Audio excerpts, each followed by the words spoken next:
Hey everybody, and welcome to Game 2 of our Melek vs. Ruric matchup.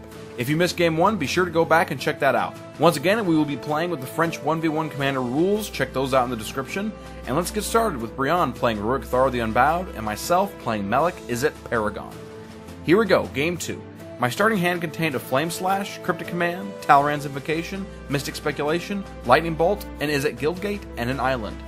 Brian had to mulligan down to 6, and so her hand contained Vigor, Hell's Thunder, Lightning Mauler, Rule Guildgate, Ancient Ziggurat, and a Forest. I led the game off with an Izzet Guildgate and passed. Brian played a Guildgate of her own and ended her turn. I played an Island and passed the turn. Brian played a Mountain and tapped out to cast Lightning Mauler. I played Tectonic Edge and paid 1 red to cast Flame Slash to kill Lightning Mauler. Brian played Ancient Ziggurat on her turn and cast Hell's Thunder, hitting me for 4. I missed a land drop on my turn and decided to play and buy back Mystic Speculation. I scryed 3 and ended my turn.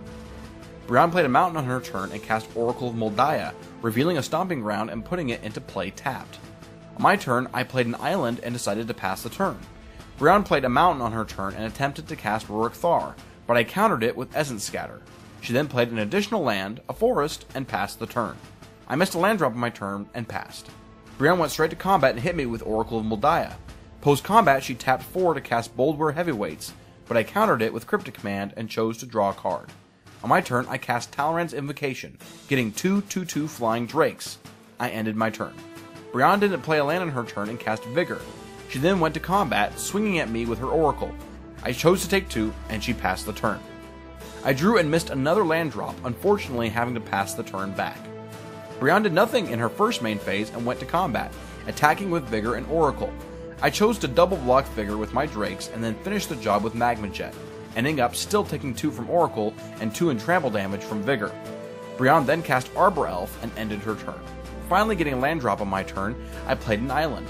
I then tapped out to cast Bribery.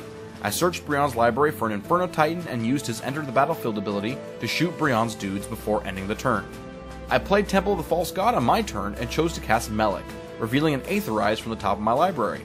I finally went on the offensive with Inferno Titan, shooting Brian for 3 for a total of 9 points of damage. Brian didn't play a land on her turn and cast Spellbane Centaur, following it up with Llanowar Elves and then Gaia's Herald. Before Brian's turn ended, I cast Mystical Tutor, fetching up Rite of Replication and putting it on top of my library. I untapped and drew, revealing Vesuva on top.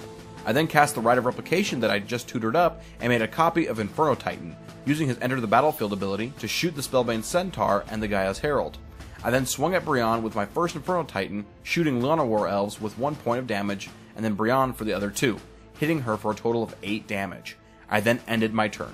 Brian, looking at the table and her life total, realized that there was no way for her to stop the onslaught, so she decided to concede, ending Game 2. So we have 1 game to Ruric and 1 game to Melek.